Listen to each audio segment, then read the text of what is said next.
probably butchering the story, but over time, these things started to change, and they softened their appearance, and they dropped their ears. And so there's a thing that happens with pigs where the opposite happens. When you take a domesticated pig and you release it in the wild, they morph within I think it's a very short amount of time. I want to say it's less than 2 months. Wow. Of living in the wild, they start to display different characteristics. With males, their snout extends. I think with females too. But males grow these big-ass tusks, and their hair gets thicker. Wow. Their hair gets thicker all over the body. Just instinctually for being out there. They know they're on their own, and their body morphs. Wow. So their appearance morphs. That's an incredible genetic. It's crazy. So there's different kinds of pigs, but they're all the same animal. I think the genus is called Suscrapha.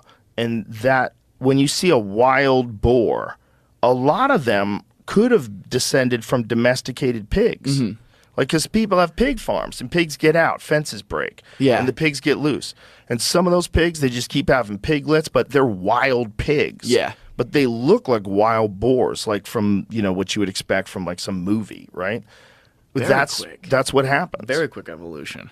Yeah, see if you can find like how much time it takes for a domesticated pig to start displaying wild looks. Well, that's a bad way to Google it. This is what I love about you and your show. Like you're very insightful on a lot of things I find very, very fascinating. You're like if Bill Nye the Science Guy offered people DMT. I got plenty of stupid information. I love it. It's all things that fascinate me. But if you look at it that way, right? If a pig becomes harder in the wild, and a wolf becomes softer with domestication.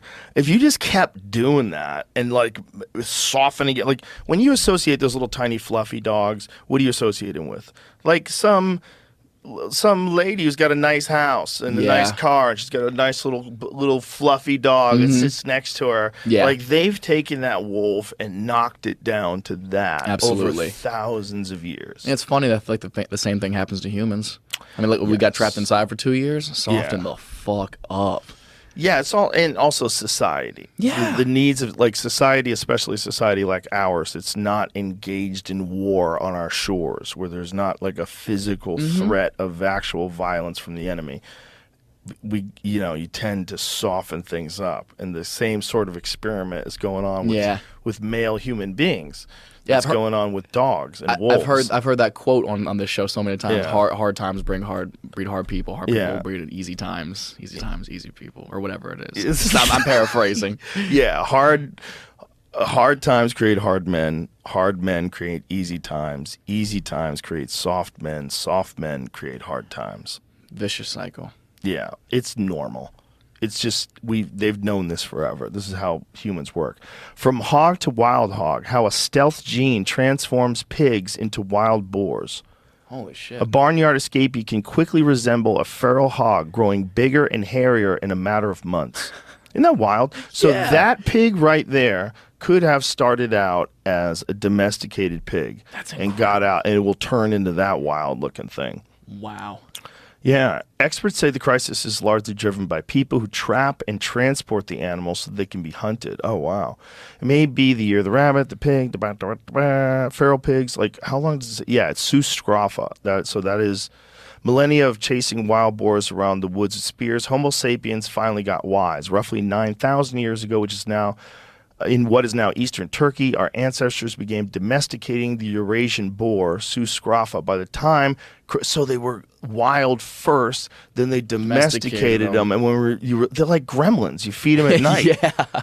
Okay, by the time Christopher Columbus picked up a few to take along on his second voyage to America in 1493, the 400-pound tusked beast had been transformed into a pink, floppy-eared familiar. In that time, pig husbandry had produced a docile and resilient animal, one bred to survive a range of climatic conditions and to reproduce a lot. Well, that's the thing about pigs. Like, they have 3 litters a year. Do they really? Yeah, they bang out babies. Like, let's go. And they start doing it when they're like 6 months old. So at 6 months old, they're already spitting out kids. And how many piglets do they usually have? Like 8? That's a good question. I think it's about 6. If I had to guess, it might be more. What is the average litter of a pig? Is that what they'd be called? Litters? I think. I'm just guessing. They're so smart, too. Yeah.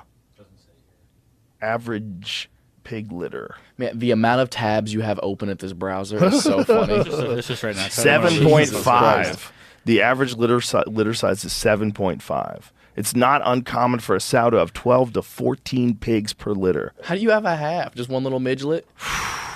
It's just an average. You know, some 15, some 13, some 2. Thank you, Jamie. That's pretty nuts, man. That's pretty nuts. Yeah, man. So they're just constantly pumping out kids. And when you let them grow out in the wild, they turn back to what they originally were. So that makes sense that if you took dogs and you like slowly gave them food all the time, and all the the wolves that were like bitch ass wolves who couldn't hunt anymore, like come on bitch ass wolf, yeah, I got some food for you. Just growl when the bears come, and then they okay, I'll do that for you. Just like people kind of get. You know, people that have like overpowering bosses. Of course. When we learned the other week or the other day. Wait, what? Oh, the thing about wolves. Shockingly enough, a creature almost synonymous with the sea didn't actually begin that way. And boy, is it a whale of a tale. A mind-blowing video recently posted by PBS Eons reveals that whales were actually predatory land animals, the same ones that would later become wolves, specifically. So the animal branched off in the water and became whales, and on the ground became wolves. Oh, man. What the fuck? What? How wild is that? That is fucking hippos, wild. I guess came from the same thing. And hippos came from the same thing. Wow. What Bible chapter is this in? They missed that part. Hippos scare the fucking shit out of me, man. Oh, I mean that's a dinosaur. They are They so look insane. so looking. unbelievable. And aren't they relatively aggressive? Oh, super aggressive. And they go after boats. They take people out. You know, the thing about hippos is it's one of those other animals that for whatever reason, when we anthropomorphize, when we give them like human characteristics, we make them sweet. Hungry, hungry hippo. Yeah. You know, like polar bears. Like it's Coca-Cola. No, absolutely Klondike not. bars. So aggressive. They're terrifying. No, fuck we do all that that. with so many like terrifying animals. We, fucking Yogi Bear. We turned one of the scariest animals in the forest. Frosted into your Flakes. buddy. Hey, boo boo. Yeah. Let's get us a picnic basket. Remember that? Yeah.